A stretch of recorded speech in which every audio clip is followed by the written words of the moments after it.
Simply stated, the individualist believes in freedom. The collectivist believes in compulsion. Now let me give a few illustrations. As stated a moment ago, we believe that every man has a personal responsibility to provide for himself if he can and for his dependents. This means that routinely we should all set aside a portion of our current earnings for the inevitability of unemployment through sickness, accident, or retirement.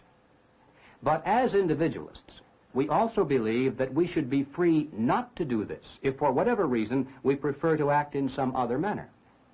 If we wish to live to the full extent of our income and plan to depend on our children or other relatives in our old age, or if we choose to take our chances on a greater income in later years, or even if we choose consciously to fall back on charity as a way of life, for whatever reason, we believe that a person should be free to choose his own course. We have no right to force him to comply with our ideas of what he should do. Now, by contrast, the collectivist says that since some people don't have the brains or the willpower or the desire to save on their own, let us pass a law and use the power of government to force them. There must not be freedom of choice in this matter, otherwise there will be many who do not do what we know they should do. This same contrast can be seen in the area of charity. We believe that every man has a personal responsibility to be generous to those in need.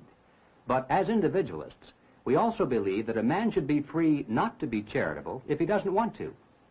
If he prefers to give to a different charity than the one we urge on him, if he prefers to give a smaller amount than what we think he should give, or if he prefers not to give at all, we don't believe we have any right to gang up on him and force him either directly by mob violence or indirectly by the ballot box.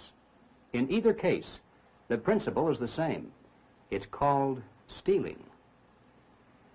True charity is the voluntary giving of your own money.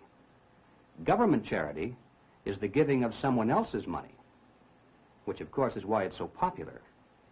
And so the individualist believes that every man must be free in this matter to act or not to act as he sees fit. The collectivist believes just the reverse. Because there are some who will not be charitable as we think they should be, let us pass a law and use government to force them.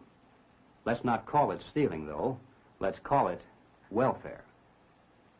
And so it goes on almost every conceivable issue in which the end result generally is conceded to be desirable.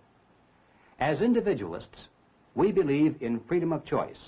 The collectivist inevitably turns to the coercion of government force.